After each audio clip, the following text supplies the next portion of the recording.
ओम श्री परमात्मने नमः।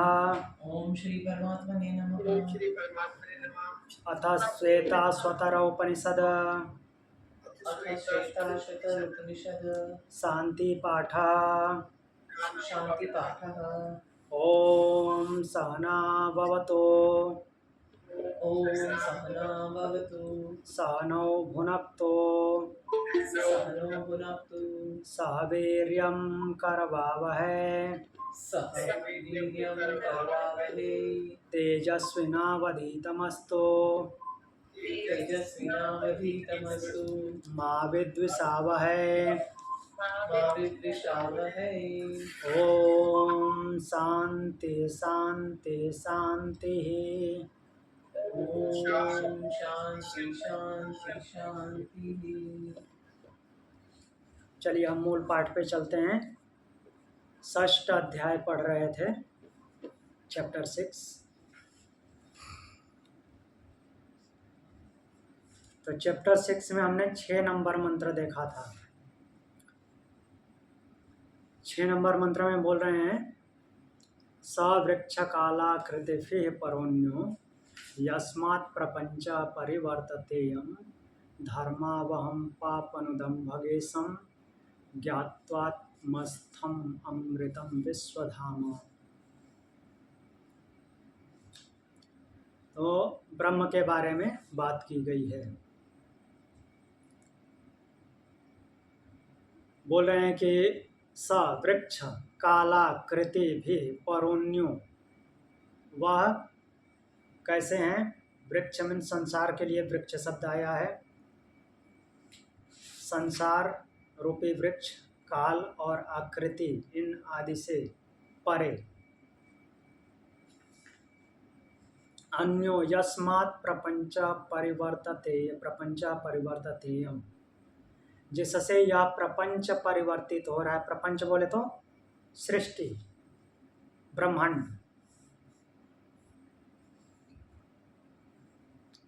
तो उनकी ही वजह से ये सब कुछ परिवर्तित हो रहा है, अर्थात गतिमान है। धर्मावहम पापनुदम भगेशम, धर्मावहम अर्थात धर्म की वृद्धि करने वाले, पापानुदम पाप का नाश करने वाले, भगेशम ऐश्वर्य के ईश, ऐश्वर्य के अधिपति, जितनी भी प्रॉपर्टी है उसके अधिपति, ज्ञात्वात्मस्थम अमृतम विश्वधाम। तो वह जो कि विश्व का धाम है, अर्थात संपूर्ण विश्व का धाम, संपूर्ण विश्व को आश्रय देने वाला है, उसको ज्ञात्वा स्थम अपने आप में स्थित जान करके अमृतम अमृतत्व को प्राप्त हो जाता है। जो साधक उसको इस प्रकार से जान जाता है, कैसा कि वो संसार रूपी वृक्ष काल आकृति इन सब आदि से परे है, इससे कोई वो इसमें वो लिप्त नहीं है, लेकिन ये सब कुछ उसी की वजह से परिवर्तित भी हो रहा है, इसी की वजह से, उसी की वजह से चल रहा है, ब्रह्म की वजह से चल रहा है। जी बोलिए। सर ये वृक्ष ऊर्ध्वमूलम अधोशाखम वाला वृक्ष है। हाँ, सेम वृक्ष का मतलब जहाँ भी वृक्ष आएगा वो संसार के लिए ही प्रयोग होता है, चाहे भगवत गीता में जो भगवान ने किया है या यहाँ पे। तो यहाँ तक कुछ पूछना है किसी को या फिर आगे बढ़ें? आगे बढ़ते हैं। 7 नंबर मंत्र देखेंगे। 7 नंबर मंत्र में बोलते हैं तमेश्वराणां परमं महेश्वरं, तमीश्वराणां परमं महेश्वरं, तं देवतानां परमं च दैवतं, तं देवतानां परमं च दैवतं, पतिं पतीनां परमं परस्ताद्, पतिं पतीनां परमं परस्तात्, विदां देवं भुवनेशमीड्यं, विदां देवं भुवनेश्वमीड्यं, तमेश्वराणां परमं महेश्वरं, तम ईश्वराणाम उन ईश्वरों के भी परम महान ईश्वर, अर्थात इस ब्रह्मांड में जो जो अपने आप को ईश समझता है, अपने आप को अधिपति समझता है, ईश भाव वाला समझता है अपने आप को कि मैं स्वामी हूँ, उससे भी वो परम महान ईश्वर देवतानां च परमम, तो देवतानां च परमम मीन्स सारे देवताओं के भी परम, देवता मतलब कि महाभूत, इंद्रिय, मन, बुद्धि, अहंकार, प्राण, सब ये सब कुछ, इन सब के भी परम दैवतम देवता, उसी के लिए फिर दूसरी बार देवतम शब्द आया है। पतिनाम परमम पतिम, तो बोल रहे हैं कि जो जो इस भाव वाले हैं उन सब में भी परम महान ईश्वर, सभी देवताओं में भी परम देवता, सभी पतियों में भी परम पति, पति मतलब कि स्वामीपन की भावना का होना, अर्थात जो जो अपने आप को पति समझते हैं, स्वामी समझते हैं, उनके भी वो परम स्वामी, परम पति। भुवनेशम, भुवन के ईश्वर अर्थात ब्रह्मांड के ईश्वर, ईड्यम जो कि स्तुति के योग्य हैं, पूजा के योग्य हैं, उपासना के योग्य हैं, तम देवम, उस देव को, ब्रह्म के लिए ही देव शब्द आया है, उस देव को परस्तात विदाम, सबसे परे जानते हैं, अर्थात उस देव को ही सबसे परे जानना चाहिए, इस भाव से लिखा गया। विदाम मतलब जानते हैं। उनको कैसे जानना है, कैसे जानते हैं, साधक कैसे जानता है? जो ईश्वरीय भाव रखने वालों का भी महान ईश्वर है, उनसे भी परम है और महान ईश्वर है, सभी देवताओं का भी परम देव, सारे पतियों का भी परम पति, अर्थात जितने भी स्वामी पने वाली भावना में जीते हैं उनके भी परम स्वामी, भुवनेश, भुवन के ईश्वर, संपूर्ण ब्रह्मांड के ईश्वर, जो स्तुति के योग्य हैं, उस देव को परस्तात, परम से भी परम, परस्तात जहाँ पे परम की सीमा है, पराकाष्ठा है, वैसा जानते हैं उस ब्रह्म को। आगे बढ़ें।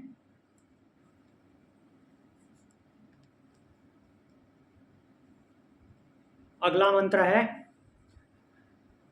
न तस्य कार्यं करणं च विद्यते, तस्य कार्यं करणं च विद्यते, न तत्समश्चाभ्यधिकश्च दृश्यते, न तत्समश्चाभ्यधिकश्च दृश्यते, परास्य शक्तिर्विविधैव श्रूयते, परास्य शक्तिर्विविधैव श्रूयते, स्वाभाविकी ज्ञान बलक्रिया च, स्वाभाविक ज्ञान बल क्रिया च। तो बोले न तस्य कार्यम करणम च विद्यते, उनके लिए न तो कोई कार्य है न ही करण है, कुछ भी विद्या नहीं है, मीन्स यहाँ पे कुछ भी करने के लिए उनको न तो कार्य है न करण है। अब कार्य क्या होता है और करण क्या होता है? तो हाँ, आप लोग जो जो भगवत गीता पढ़ा होगा उनको पता है, नहीं पढ़े हैं तो एक बार बता देता हूँ। तो भगवत गीता का चैप्टर 13 क्षेत्र क्षेत्रज्ञ विभाग योग का 20 नंबर श्लोक, उसमें भी ये शब्द आता है, कार्य करण कर्तृत्व हेतु प्रकृति रुच्यते, पुरुषा सुख दुखानाम भोक्तृत्व हेतु रुच्यते। तो कार्य करण कर्तृत्व, कार्य और करण को करने में हेतु कौन है? प्रकृति। और पुरुषा सुख दुखानाम भोक्तृत्व हेतु रुच्यते, उसमें पुरुष जो है सुख और दुख, उसके परिणामी सुख और दुख को के भोक्ता होने का हेतु है।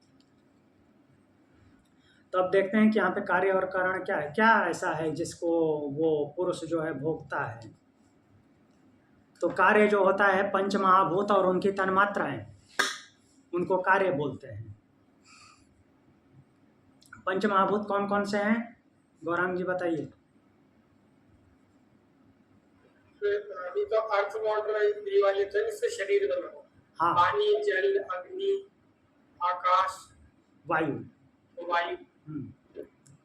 और उनकी तन मात्राएं, वायु की टच, और अग्नि की तेज, रूप, आकाश की शब्द, हाँ,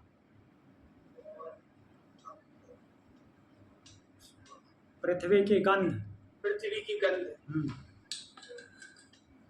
जल का रस, कौन सा? जल जल का रस, हाँ टेस्ट वाला जल। जी। तो ये पंच महाभूत और उनकी पंच तन मात्राएं, इनको कार्य बोला जाता है। इन्हीं से सब कुछ बनता है, पूरी प्रकृति बनती है, अर्थात ढांचा तैयार इनसे होता है, चूंकि पंच महाभूत उन तन मात्राओं की वजह से हैं, तो उनको कार्य बोला जाता है। करण अब किसको बोला जाता है, तो ये जो थे पूरे ब्रह्मांड में विस्तृत हैं। दूसरा विकरण भी ब्रह्मांड में है, लेकिन वो पिंड में भी ये अच्छी तरह से आभासित होता है। तो करण बोलते हैं पंच ज्ञानेंद्रियां, पंच कर्मेंद्रियां, मन, बुद्धि, अहंकार।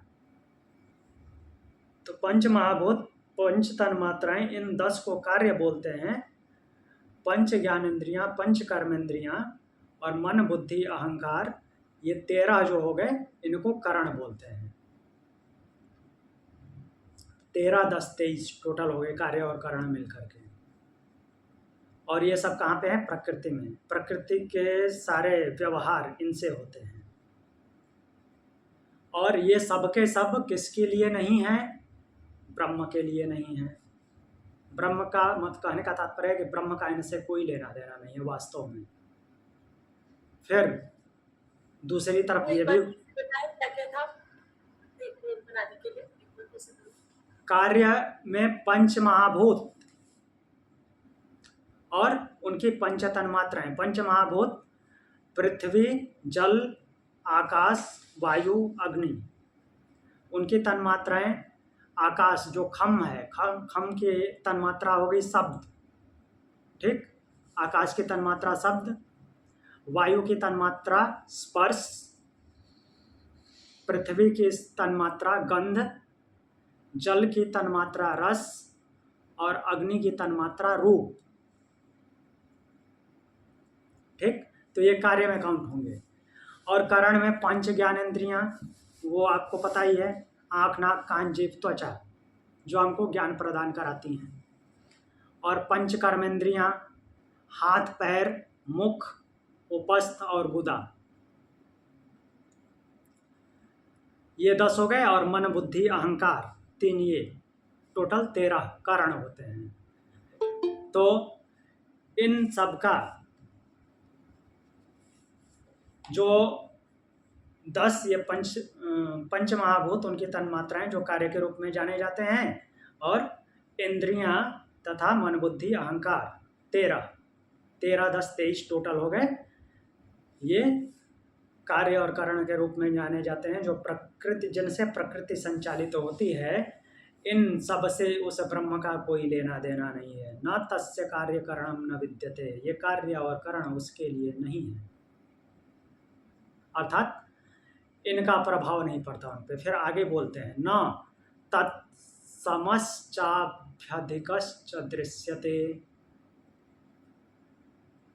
अभ्यधिकस,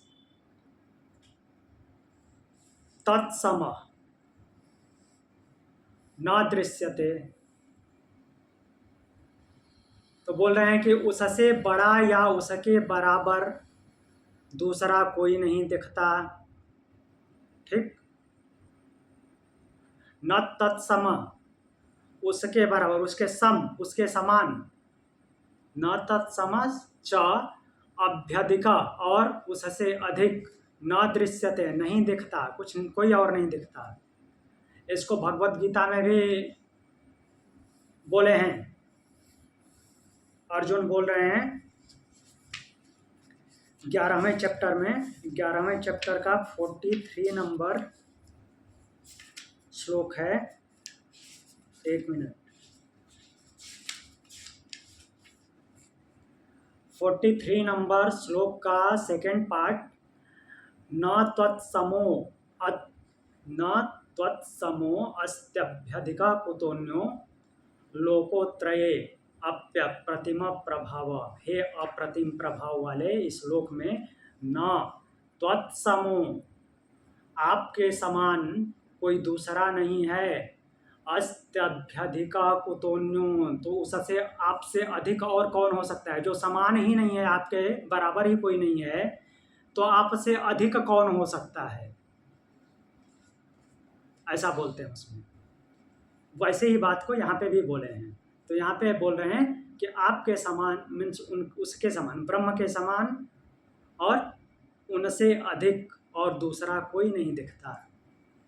सेम बात वो भगवत गीता में वैसे ही बोले हैं अर्जुन भगवान के लिए। फिर आगे बोल रहे हैं परास्य शक्तिर्विविधैव श्रूयते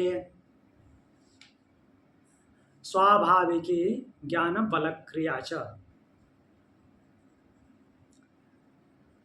अस्य ज्ञान बल क्रिया स्वाभाविकी, तो अस्य किसके लिए है? उस ब्रह्म के लिए। उस ब्रह्म की ज्ञान बल और क्रिया,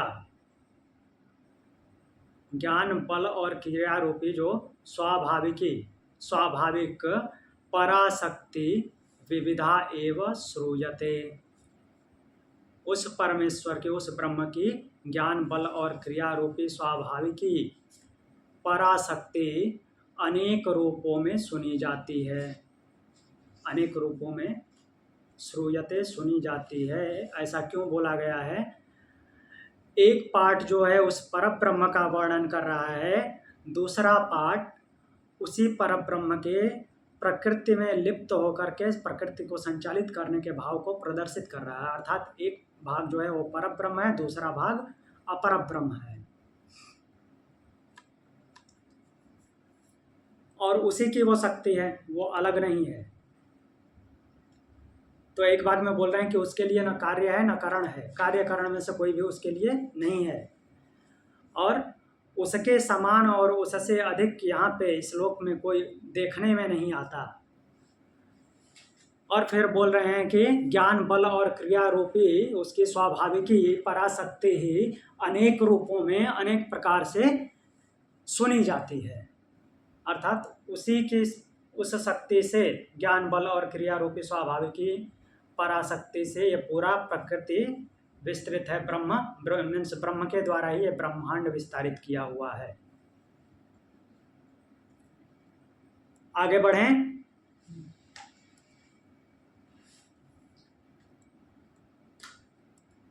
नौ नंबर देखते हैं। न तस्य कश्चित् पतिरस्ति लोके न कश्चित् पतिरस्ति लोके न चेसिता नैव च तस्य लिंगम् न चेतनैव च तस्य लिंगम् सकारणं करणाधिपाधिपो सकारणं करणाधिपाधिपो न चास्य कश्चित् जनिता न चाधिपः न चास्य कश्चित् जनिता न चाधिपः। तब उसी के बारे में फिर बोल रहे हैं, महर्षि बोल रहे हैं ब्रह्म के लिए। न तस्य कश्चित् पतिरस्ति लोके, लोक में न तस्य कश्चित् पति अस्ति, उसका कोई भी पति नहीं है, अर्थात उसका कोई भी स्वामी नहीं है, उससे ऊपर कोई नहीं है। न चेसिता, और न ही उसका कोई ईशित है, उस पर शासन करने वाला भी कोई नहीं है। इस श्लोक में न तो उसका कोई पति है, अर्थात तो उसका कोई स्वामी नहीं है, और उस पर कोई शासन करने वाला भी नहीं है। ऐसा बताते हैं। आगे बोल रहे हैं कि हाँ, अगली लाइन में बोलते हैं नैव च तस्य लिंगम, और उसकी कोई पहचान भी नहीं है, कोई रूप रंग वाला नहीं है वो। न नैव च तस्य लिंगम, उसकी कोई पहचान नहीं है, उसका कोई चिन्ह नहीं है। फिर आगे बोलते हैं कि सकारणम करणाधिपाधिपो, सकारणम करणाधिपाधिपो, वह सबका कारण, सबका कारण है, वो सबका कारण है। और करणाधिपाधिप, और समस्त करणों के जो अधिपति हैं उनका भी अधिपति वो है। करण अभी मैंने बताया था, बताइए कौन कौन से हैं करण? कार्य और कारण दोनों बताए थे। कर्मेंद्रिय और मन बुद्धि अहंकार। हाँ जी, गुड। पंच ज्ञानेंद्रियां, पंच कर्मेंद्रियां, मन बुद्धि अहंकार, ये करण है।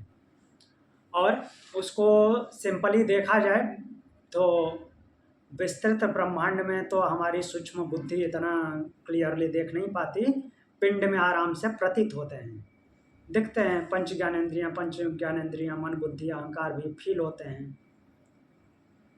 तो ये जो जीवात्मा है उसका अधिपति है, स्वाभाविक सी बात है। करणाधिप मीन्स करण का अधिपति कौन है? जीवात्मा। और इस जीवात्मा का अधिपति कौन है? वो ईश्वर। वही बोल रहे हैं कि सकारणम, वह सब कुछ का कारण है। और करणाधिपाधिप, करणों के करण के अधिपति का भी अधिपति वह वो है। फिर बोल रहे हैं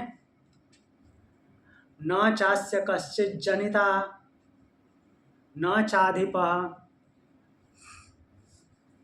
न चास्य, न तो उसका, उसका किसका? परब्रह्म का।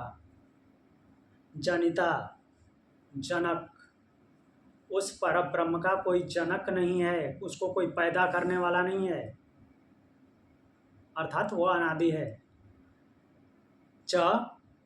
चाधिप, न चाधिप, और उसका कोई अधिपति भी नहीं है, उसका कोई स्वामी भी नहीं है, वो खुद ही स्वामी है, उससे ऊपर कोई स्वामी नहीं है। एक बार फिर से देखते हैं। न तस्य कश्चित पतिरस्ति लोके न चेसिता, उसका कोई पति नहीं है और लोक में उसका कोई स्वामी भी नहीं, उसका ईशित भी नहीं, अर्थात उसका उस पे ईशित अर्थात शासन करने वाला भी कोई नहीं है। नैव च तस्य लिंगम, उसकी कोई पहचान भी नहीं है, उसकी कोई पहचान नहीं है, कोई रूप रंग गुण कोई कुछ नहीं है। सकारणम करणाधिपाधिपो, वही सब कुछ का कारण है तथा वह समस्त करण के अधिपतियों का अधिपति है। उसका कोई जनिता नहीं है और उसका कोई अधिपति अर्थात स्वामी भी नहीं है। ये इस मंत्र के माध्यम से ब्रह्म के बारे में बताया गया है। अब आगे बढ़ते हैं। कुछ पूछना है इसमें से? अगला मंत्र बोलते हैं यस्तंतुनाभैव तन्तुभिः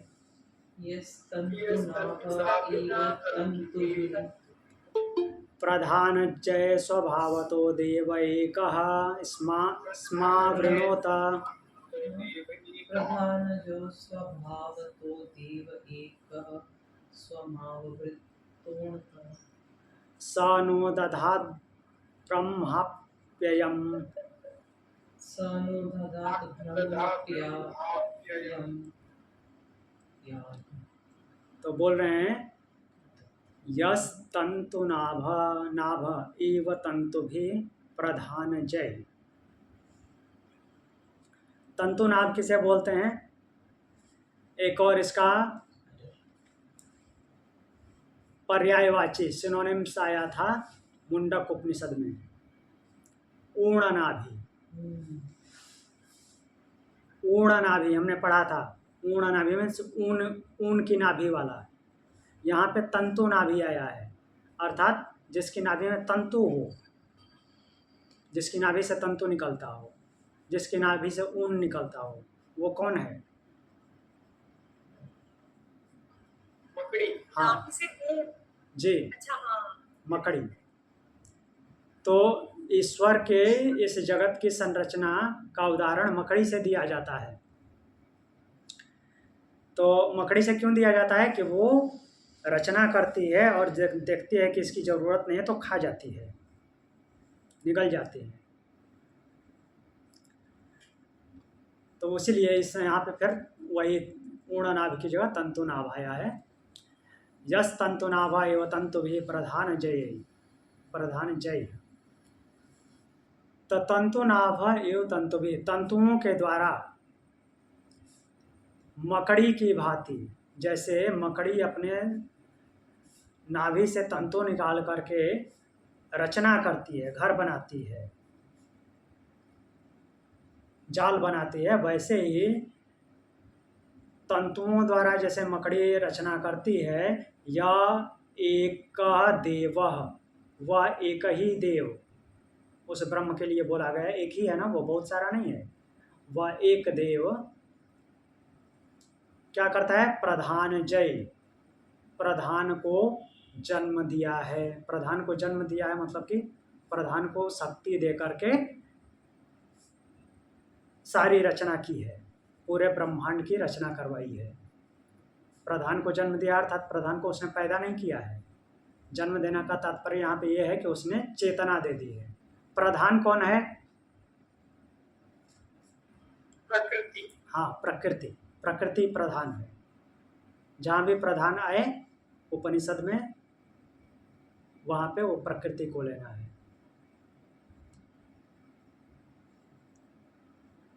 तो उसने प्रकृति को शक्ति दी है जिससे कि ये सब कुछ संरचना हुआ है।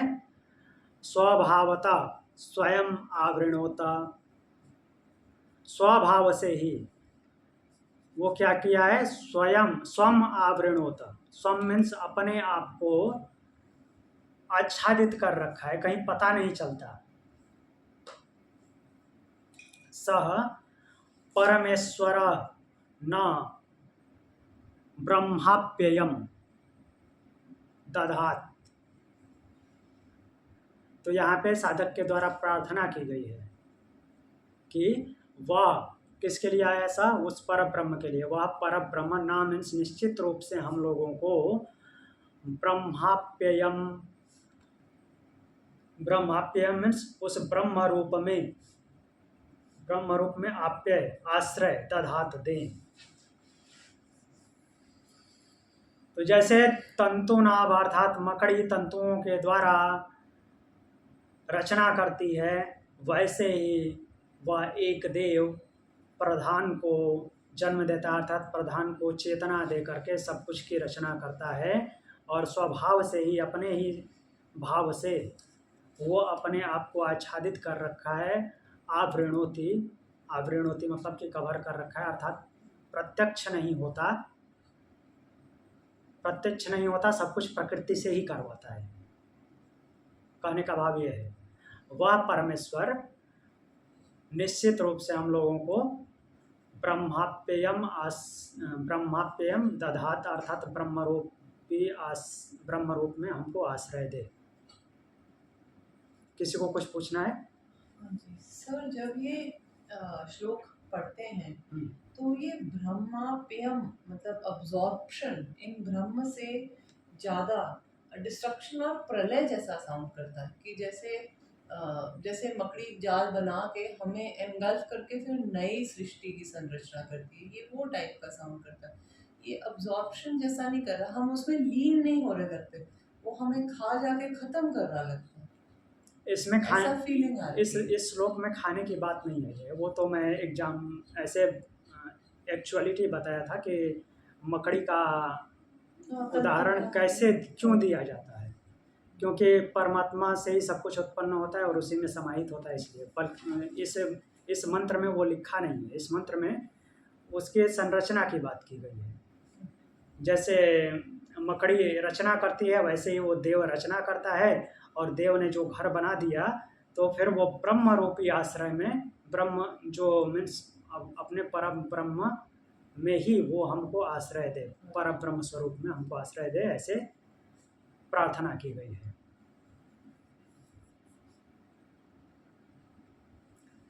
और किसी को कुछ पूछना है?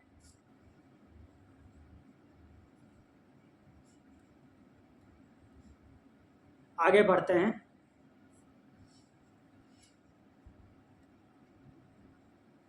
11 नंबर प्रश्न। एको देव सर्वभूतेषु गूढ़ः एको देवः सर्वभूतेषु गूढ़ः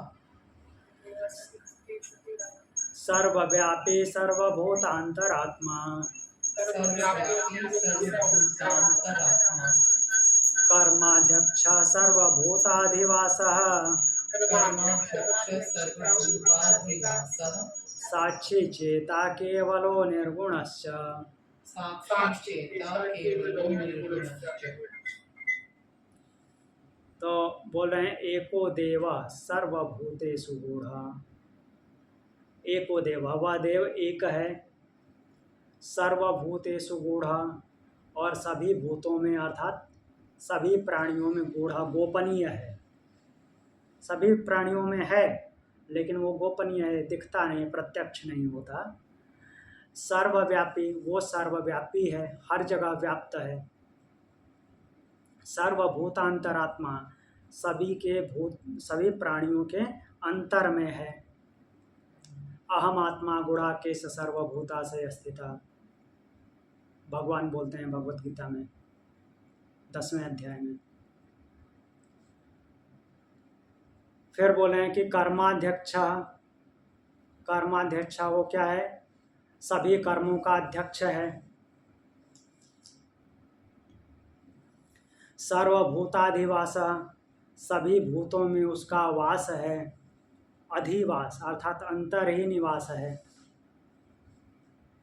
साक्षी, वो साक्षी है, विटनेस है सबका, सबको जानता है।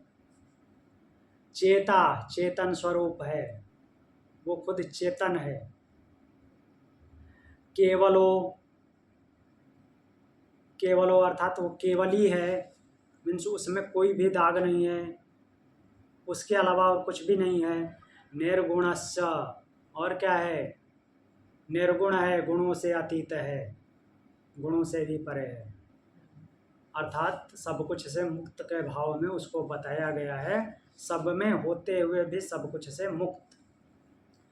एको देव सर्वभूतेषु गूढ़ः, वह एक है, वह देव एक है, सर्वभूतेषु गूढ़ः, सभी भूतों में अर्थात सभी प्राणियों में गोपनीय है, सर्वव्यापी है, वो हर जगह व्याप्त है, पूरे ब्रह्मांड में व्याप्त है, सभी प्राणियों के अंतर में वो रहता है। कर्माध्यक्ष, सभी कर्मों का वो अध्यक्ष है। जितने भी हम कर्म करते हैं, आँख मूंदना से आँख खोलना, इस तरह की क्रियाएं जो हैं, वो सब कुछ, उन सभी कर्मों का वो अध्यक्ष है। सांस लेना, सांस छोड़ना, इन सब का अध्यक्ष है। सर्वभूताधिवासम, सभी भूतों में उसका अधिवास है, अंदर ही निवास है। साक्षी है, वो सबका चेतन स्वरूप है, केवली है, और निर्गुणश्च, गुणों से रहित है, गुणों का उस पर कोई प्रभाव नहीं पड़ता। कुछ पूछना है?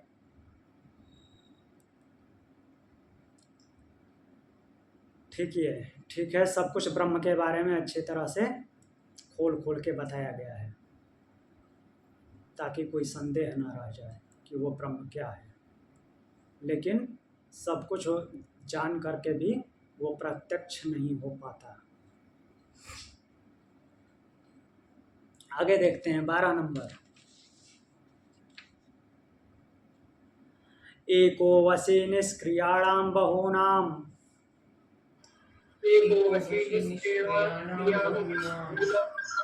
एकं बीजं बहुधाय करोति।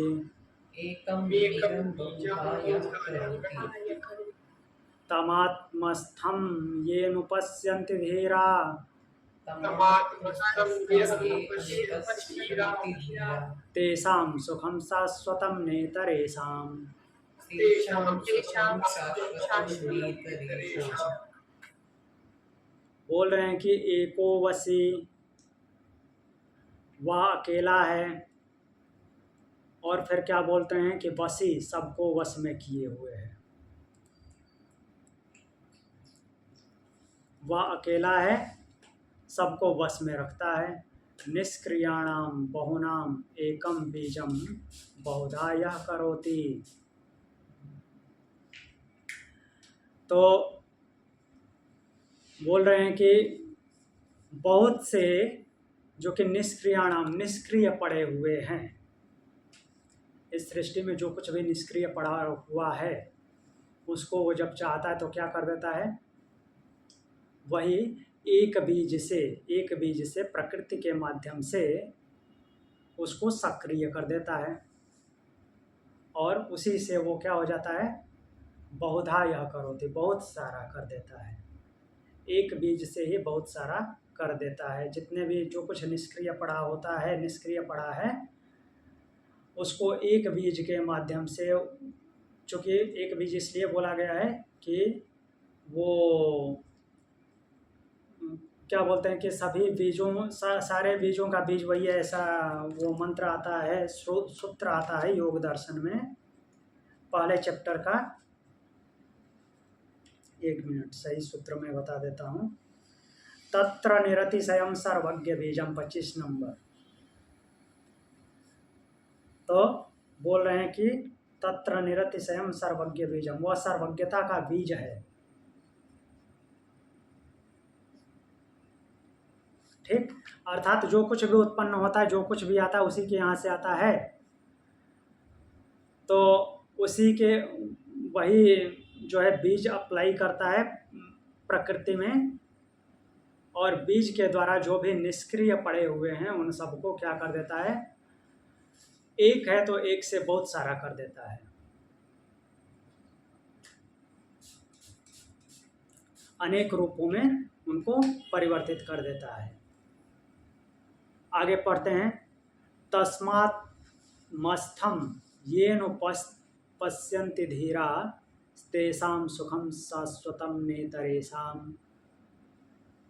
तो उसको तमात्मस्थम है, तो उसी के लिए है, उस पर ब्रह्म के लिए साधक के बारे में है कि उस पर ब्रह्म को आत्मस्थम, अपने अंदर ही स्थित उस पर ब्रह्म को जो धीर साधक अनुपश्यन्ते मीन्स निरंतर देखते रहते हैं, लगातार देखते रहते हैं, अर्थात उसी पे समाधि लगा चुके हैं, ध्यान लग गया है, समभाव से स्थित हो गए हैं। तेषां शाश्वतम सुखम इतरेषां न, उसको शाश्वत सुख प्राप्त होता है, इतरेषां न, दूसरे को नहीं। फिर से देखते हैं।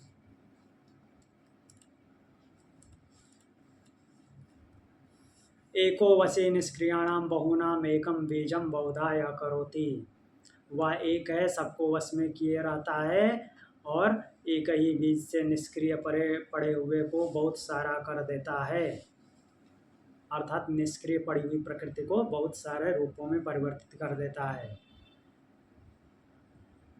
तमात्मस्थम येन पश्यन्ति धीरा, उस ब्रह्म को अपने आप में ही स्थित जो धीर साधक देख लेता है, तेषां सुखम शाश्वतम न इतरेषां, उसको शाश्वत सुख की प्राप्ति होती है, न इतरेषां, उससे इतर को नहीं। ये जो लास्ट लाइन है ये उसी की तरह है जैसे भगवद गीता के दूसरे चैप्टर में भगवान ने ब्राह्मी स्थिति को प्राप्त हुए साधक के लिए बोला है, स शांतिमाप्नोति न कामकामी। वह साधक जो है किसमें, तद्वत् कामायम प्रविशन्ति सर्वे, जिसमें सारी कामनाएं प्रवेश कर जाती हैं और उसको विचलित नहीं करती, वह साधक शांतिमाप्नोति न कामकामी, उस साधक को शांति प्राप्त होती है, न कामकामी, कामनाओं की कामना करने वाले को नहीं।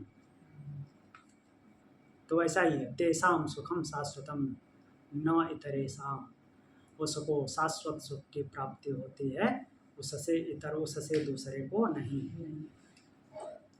कुछ पूछना है?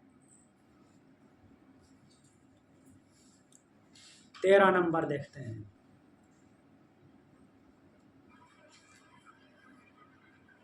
नित्यो नित्यानां चेतनश्चेतनानां नित्यो नित्यानां चेतनश्चेतनानां एको बहूनां यो विदधाति कामान् एको बहूनां यो विदधाति कामान् तत्कारणं सांख्ययोगाधिगम्यं तत्कारणं सांख्ययोगाधिगम्यम् ज्ञात्वा देवं मुच्यते सर्वपाश। ज्ञात्वा देवं मुच्यते सर्वपाश। बोले नित्यो नित्यानाम, जो नित्यों का भी नित्य है, जिनको ये पता, जिस जिस चीज में ऐसा लगता है कि ये नित्य है, उस नित्य का भी नित्य वो है, अर्थात उससे भी नित्य है, वो हमेशा रहने वाला। चेतनश्चेतनानाम, जितने भी चेतनवत हैं उनकी चेतना वो है, उनको चेतना भी उसी से प्राप्त हुई है। जितने भी चेतनवत हैं उनकी चेतना वही है। एको, वो एक है। बहूनाम, जो विदधाति कामान, और वो क्या करता है? वो एक है और बहुत सारे लोगों की कामनाओं का विधान करता है। कौन कौन क्या क्या करता है, उसका परिणाम क्या मिलना है। वो एक ही है, बहुत सारे लोगों की कामनाओं का विधान करता है। तत्कारणम, तत्कारणम सांख्य योगाधिगम्यम ज्ञात्वा देवम मुच्यते सर्वपाशय। तो यहाँ पे बोल रहे हैं कि तत्कारणम सांख्य योगाधिगम्यम, उस सब का कारण रूप क्या? सांख्य योगाधिगम्यम, सांख्य और योग से प्राप्त, सांख्य और योग से जो प्राप्त होता है उसके कारण रूप देवम, उस देव को ज्ञात्वा, जान करके, मुच्यते सर्वपाश है, जो साधक है सभी पापों से, पासों से, नाट पापों से, पासों से मुक्त हो जाता है। पास मतलब बंधन, सारे बंधनों से मुक्त होता है। तो यहाँ पे आया है सांख्य योगाधिगम्यम, सांख्य और योग से जो अधिगमित होता है, जो जिसको प्राप्त किया जाता है। भगवद गीता का मंत्र याद कीजिए, सांख्य योगो पृथक बाला प्रवदंती न पंडिता, 5वां चैप्टर।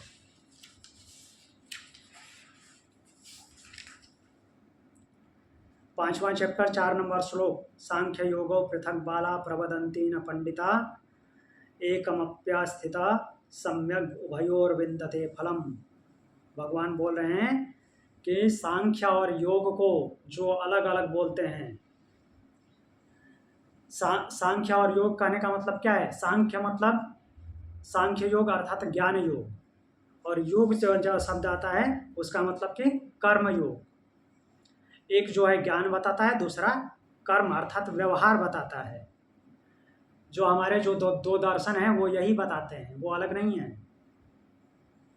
तो हमारे सारे दर्शन उपनिषदों से ही आते हैं। हाँ, उसमें महर्षियों ने बहुत मेहनत की है, इसलिए हमको इजी वे में रास्ता दिखा दिए हैं, उन दर्शनों को लिख करके, आते यहीं से हैं। तो सांख्य जो है सिद्धांत की बात करता है, अर्थात ज्ञान की बात करता है, और योग दर्शन व्यवहार की बात करता है, क्या क्या व्यवहार में करोगे तो वहां तक पहुंचोगे। तो उसी को भगवान बोलेंगे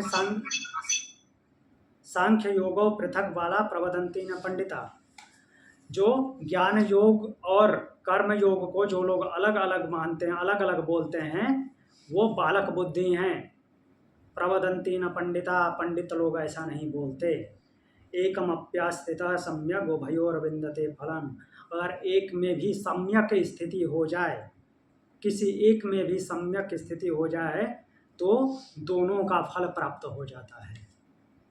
कहने का तात्पर्य है कि एक दूसरे के बिना दोनों चल ही नहीं सकते।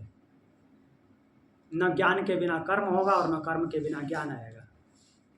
अर्थात व्यवहार और सिद्धांत दोनों एक साथ चलते हैं। वो एक चीज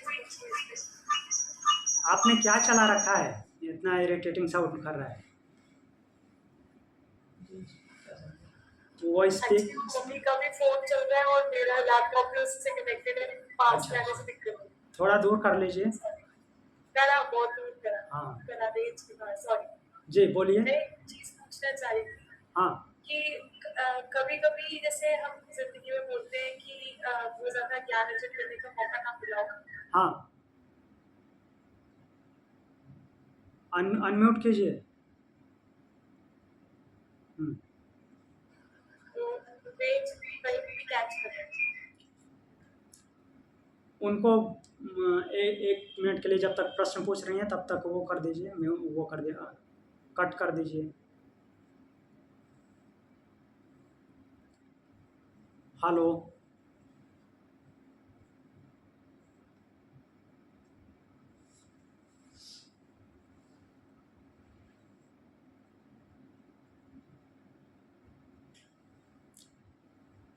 तो यहाँ पे आपका प्रश्न सांख्य और योग पे था।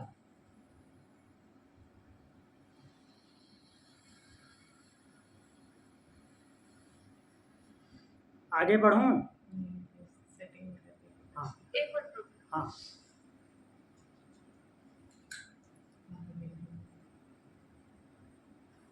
मैं आपसे ये पूछ रही थी हाँ। कि जब हम लाइफ में ऐसे कभी कभी होता है कि हमें कोई चीज का ज्ञान नहीं होता तो हम क्या करते हैं, अपने आप को कर्म में जोड़ देते हैं और ज्ञान बाद में आता है। जैसे बोलते हैं लोग कि हमने पढ़ाई नहीं करी, काम शुरू कर दिया और काम ही करते चले गए और सिर्फ उसका ज्ञान आ गया, तो वो भी पढ़ाई है ना एक तरीके से। लेकिन कहीं से कुछ सीखा नहीं, पहले से विद्यालय नहीं गए, सीधे कर्म में घुस गए और कर्म कर करके उन्होंने ज्ञान अर्जन किया जी। तो ऐसा भी होता है कि जैसे आप बोल रहे हैं कर्म के बिना ज्ञान नहीं होगा, तो इसमें तो ज्ञान के बिना कर्म हुआ ना? ज्ञान के बिना कर्म नहीं हुआ, ज्ञान के बिना कर्म नहीं। आप जो कर्म कर रही थी उसका आपका पहले से ज्ञान था, जो ज्ञान फिर बाद में हुआ वो कर्म करते करते आया और फिर उससे फिर ज्ञान हुआ। वाइस वर्सा होता है सब कुछ। जो आपको ज्ञान हुआ, बिना ज्ञान के कर्म हुआ। जैसे नहीं पता था, सपोज योगा के लिए बोलते हैं कि ज्ञान नहीं है, लोग करते नहीं, जितना करते हैं उतना का तो ज्ञान है ना, उससे ऊपर लेवल का ज्ञान नहीं है। अगर ज्ञान नहीं था तो वो किया कैसे? जितना वो कर रहा है उतना ज्ञान है, उतना ज्ञान है। उस अगर ज्ञान नहीं है वो हो ही नहीं सकता, और ज्ञान होगा तो वो कर्म में परिणत होगा। अब आपका जो दूसरा क्वेश्चन का भाव जो उठ रहा है कि उसका भाव ये हो सकता है कि जैसे आपको ज्ञान नहीं है और कर्म करते गए, तो वैसे एक्चुअली खींच खांच के करना नहीं चाहिए। वो जो तैतरीय उपनिषद में महर्षि बताते हैं, अपने शिष्यों को उपदेश देते हैं, उसमें बताते हैं कि यहाँ से जाने के बाद क्या करना है। अगर कहीं ऐसा कन्फ्यूजन हो जाए, ऐसी स्थिति में फंस जाओ, समझ में नहीं आए कि क्या करना है, तो उन लोगों का अनुसरण करो जो समाज में ऐसे कार्य करते आए हैं, जो पहले से इसमें उलझे हुए हैं और फिर वो जिस मार्ग पे चले हैं, जिस मार्ग, और जो श्रेष्ठ लोग हैं, जो जिसको तुमको देख कर के लगता है कि इस क्षेत्र के वो जानकार हैं, उनसे अनुभव ग्रहण करो, उनसे जो है संवाद करो, उनसे शिक्षा ग्रहण करो, क्योंकि वहाँ पे आचार्य फिर नहीं होगा। तो जो तुमको श्रेष्ठ लगे उससे वो शिक्षा लो, और उनसे शिक्षा नहीं भी लेने का मौका मिलता है तो उनके बारे में जानो और वैसे कार्यों को करते हुए जो आगे बढ़े हैं उनके ही मार्ग का अनुसरण करो। ऐसा तैत्तरीय उपनिषद में आचार्य बताते हैं। तो कहने का तात्पर्य है कि आंख मूंद करके कुछ नहीं आता है तो ज़बरदस्ती करते नहीं जाना है, क्योंकि वो उसका बुरा परिणाम भी हो सकता है। तो उसके लिए वो कन्वोकेशन में, जो कि दीक्षांत समारोह है, उसमें अपने शिष्यों को उपदेश देते हैं, क्योंकि वहाँ पे आचार्य नहीं होगा समाज में। तो अगर कहीं इस स्थिति में फंस जाते हो तो जो श्रेष्ठ लोग हैं उनका अनुसरण करो, उनसे सहायता लो, या कोई वो नज़दीक में नहीं है तो उनके वैसे लोगों के बारे में जानो, वो कैसे इस मार्ग से गुजरा है, वैसे ही तुम कार्य करो। तो ये एक ज्ञान का माध्यम है। क्लियर? तो दोनों एक दूसरे में लिप्त होके चलेंगे। केवल कर्म ही आगे बढ़ता जाए और ज्ञान अलग रहे, ऐसा नहीं होगा। और ज्ञान अलग रहे और कर्म होता जाए, ऐसा भी नहीं होगा। तो कुछ भी होता है वो ज्ञान के द्वारा होता है। जितना हुआ उसका ज्ञान था, और वो कर्म साथ साथ बढ़ा, कर्म के साथ साथ ही फिर ज्ञान हुआ, फिर कर्म होगा, फिर ज्ञान होगा, फिर कर्म होगा, ऐसे होता है, साथ साथ चलते रहते हैं। कोई एक अकेला नहीं चलता। हमको ऐसा लगता है कि एक में जो है आगे हैं, एक में आगे हो सकते हैं, जैसे ज्ञान ज़्यादा लग सकता है, कर्म उसमें परोक्ष लग सकता है। कभी कर्म प्रत्यक्ष लग सकता है, ज्ञान परोक्ष लग सकता है, लेकिन रहेंगे दोनों साथ साथ। क्योंकि वही बोल रहे हैं भगवान कि किसी एक में सम्यक स्थिति होने से, क्या बोल रहे हैं कि एकम अप्यास्यता सम्यक उभयोर विंदते फलम, दोनों का फल प्राप्त हो जाता है। जो परोक्ष लग रहा था उसका भी परिणाम आ जाता है, जो प्रत्यक्ष था उसका तो आएगा ही। ठीक है? तो ये दोनों पृथक नहीं है। जो इनको अलग अलग समझते हैं उनको वास्तव में समझ ही नहीं आया है, वो बालक बुद्धि है। पंडित ऐसा नहीं बोलते।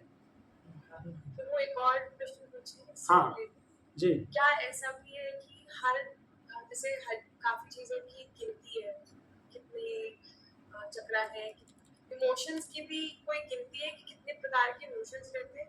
नहीं, इमोशंस तो लाइक वृत्ति है ना, वृत्ति की कोई काउंटिंग नहीं होती। वृत्तियों का कोई ऐसे एनालिसिस भी नहीं है कि कितने प्रकार की वृत्ति है?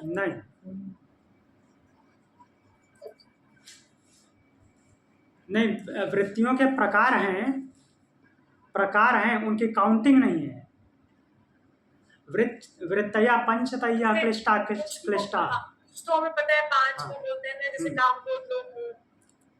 नहीं, काम, क्रोध, लोभ, मोह नहीं है वो। जैसे वो मतलब हमारे नेगेटिव एलिमेंट्स है ना, उनकी काउंटिंग है 5 एलिमेंट्स है। आई थिंक किसी चैप्टर में ये कि 5 उनको बोलते स्तंभ बोलते हैं, बट उससे उसके कॉम्बिनेशन कॉम्बिनेशंस कुछ ऐसे, I don't know, just asking. मतलब कहाँ तो हमारी वो सेल्स भी गिनी हुई है और हमारी वो हड्डियां गिनी हुई है, चक्रास गिने हुए हैं। तो मैं सोच रही थी शायद ऐसा भी किसी ने गिना। नहीं, हड्डियां गिनी हुई है, सेल्स को तो नहीं बोल सकते कि गिनी हुई है, क्योंकि वो सेल्स जो है डेली परिवर्तित होते रहते हैं, बढ़ते घटते भी रहते हैं। हाँ, एवोल्यूशन नहीं, but obviously we have kind of computation की मॉलिक्यूल। लेकिन वृत्तियों की गिनती नहीं है। वो भी कैलकुलेटेड है, किस स्पीड से एटम चलता है ये भी कैलकुलेटेड।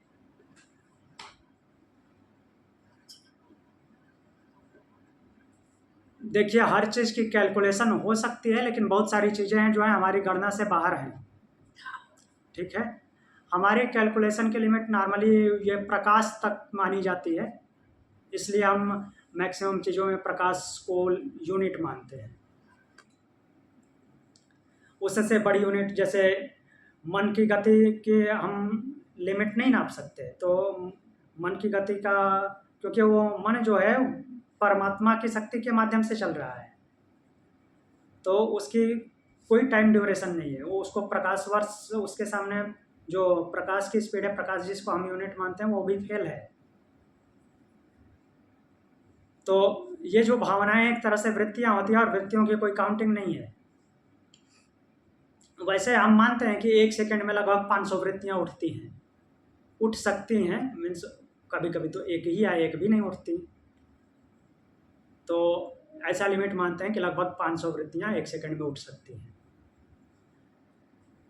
तो उन वृत्तियों को महर्षि पतंजलि चूंकि वो व्यवहार में बताते हैं, तो 5 तरह की वृत्तियां हैं, 5 प्रकार की वृत्तियां हैं, और वो 2 प्रकार की मीन्स 2 क्या बोलते हैं, 2 भेदों वाली हैं, क्लिष्टा अक्लिष्टा। क्लिष्ट भी हैं और अक्लिष्ट भी हैं, कष्ट देने वाली भी हैं और नहीं कष्ट देने वाली, दोनों प्रकार की हैं। तो इस मंत्र को हम देख लेते हैं और इसी मंत्र के साथ आज की कक्षा को पूर्ण करेंगे। आगे जो मंत्र बचे हैं उनको कल देख लेंगे। तो बोल रहे हैं कि नित्यो नित्यानाम चेतनश्चेतनानाम एको बहुनाम यो विदधाति कामान तत्कारणम सांख्य योगाधिगम्यम ज्ञात्वा देवम मुच्यते सर्वपाशय। जो नित्यों के भी नित्य हैं, चेतनों के भी चेतन हैं, एक है, और क्या है कि बहुनाम यो विदधाति कामान, बहुत सारे लोगों की कामनाओं का विधान करते हैं। तत्कारणम सांख्य योगाधिगम्यम, सांख्य अर्थात ज्ञान योग से और कर्म योग से जो अधिगमित होते हैं, अर्थात जानने में आते हैं, जो ज्ञान योग और कर्म योग के द्वारा जानने में आते हैं, वो सबके कारण रूप को साधक उस देव को जब जान जाता है, अर्थात अनुभूत कर लेता है, अनुभव कर लेता है, तो मुच्यते सर्व पाप है, सभी पाप, सर्व पास है, नॉट पाप है, मुच्यते सर्व पास है, सभी पासों से मुक्त हो जाता है। क्लियर? तो आज की कक्षा यहीं पे पूर्ण करते हैं। कोई और क्वेश्चन है तो पूछ लीजिए। ठीक है, प्रणाम। ओम शांति। ओम ओम शांति।